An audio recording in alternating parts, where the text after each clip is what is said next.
নমস্কার বন্ধুরা, কিচেন আগমনীতে সবাইকে জানাই আমন্ত্রণ। চলে এসেছি আজ সাবেকি এক রান্না নিয়ে। খুব অল্প সময়ে ঘরোয়া উপকরণ দিয়ে আমি বানিয়ে নেব। আজ আমি বানাবো তেলকই। অনেকে অনেকভাবেই হয়তো বানিয়ে থাকেন, আমি কীভাবে বানাই তাই ভিডিওটি শেষ অবধি দেখার অনুরোধ রইল। কই মাছগুলো আমি প্রথমে বেছে নেব। প্রথমে আমি তেলকই করার জন্য মাছগুলো ধুয়ে পরিষ্কার করে নিয়েছি। এবার নুন হলুদ মাখিয়ে নেব। হলুদ গুঁড়ো,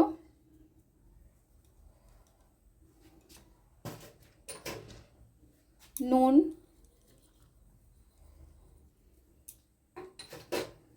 দিয়ে মাছগুলো ভালো করে মেখে নেব।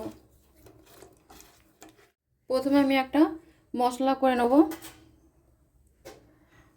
আদা, জিরে আর গোটা শুকনো লঙ্কা।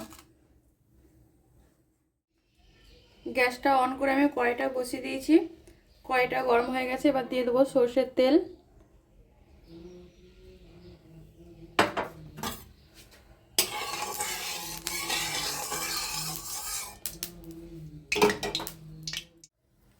তেলটা গরম হয়ে গেছে, এবার আমি মাছগুলো এক এক করে দিয়ে দেবো।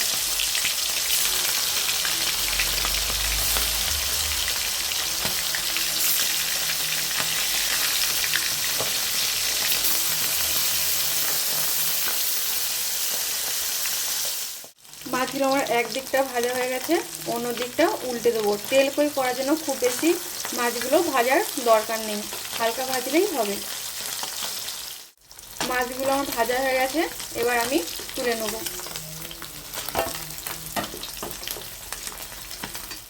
মাছ ভাজা তেলের মধ্যে ফোড়নে দিয়ে দেবো কালো জিরে,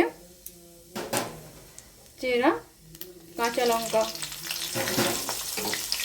দিয়ে একটু নেড়ে নেব। কাঁচা লঙ্কাটা হালকা ভাজা হয়ে এলে এবার দিয়ে দেবো পেঁয়াজ বাটা আর টমেটো বাটা। পেঁয়াজ আর টমেটো বাটা আমি ভালো করে কষিয়ে নেব। আমার ভালো করে কষানো হয়ে গেছে, এবার আমি দিয়ে দেবো আদা, শুকনো লঙ্কা আর জিরে বাটা দিয়ে আবার আমি কিছুক্ষণ কষিয়ে নেব। সমস্ত বাটা মশলা আমার কষানো হয়ে গেছে, এবার আমি দিয়ে দেবো ধনে গুঁড়ো, লাল লঙ্কার গুঁড়ো, হলুদ গুঁড়ো, নুন দিয়ে আবারও আমি সমস্ত কিছু মশলা কষিয়ে নেব।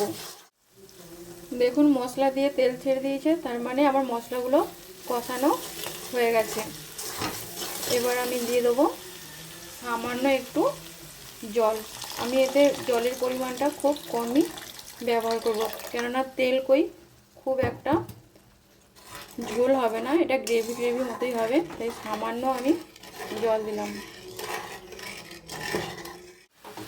গ্রেভি আমার ফুটে উঠেছে, এবার আমি ভেজে রাখা মাছগুলো দিয়ে দেবো।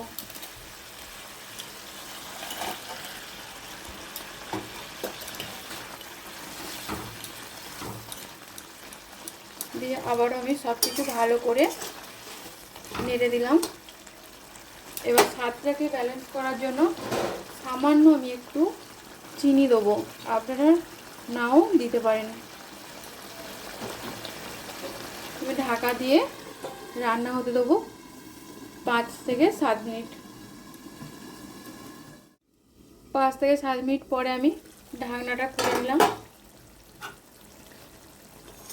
দেখুন আমার পুরোপুরি তেলকই তৈরি।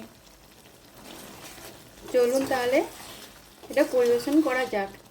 এই তেলকই গরম ভাত দিয়ে খেতে খুব ভালো লাগবে। রেসিপিটি কেমন লাগলো অবশ্যই জানাবেন। ভালো লাগলে আমার মতো করে তেলকই একবার বানিয়ে নেবেন, আশা করি ভালো লাগবে। আমার সমস্ত বন্ধুদের আমার পাশে থাকার জন্য ধন্যবাদ।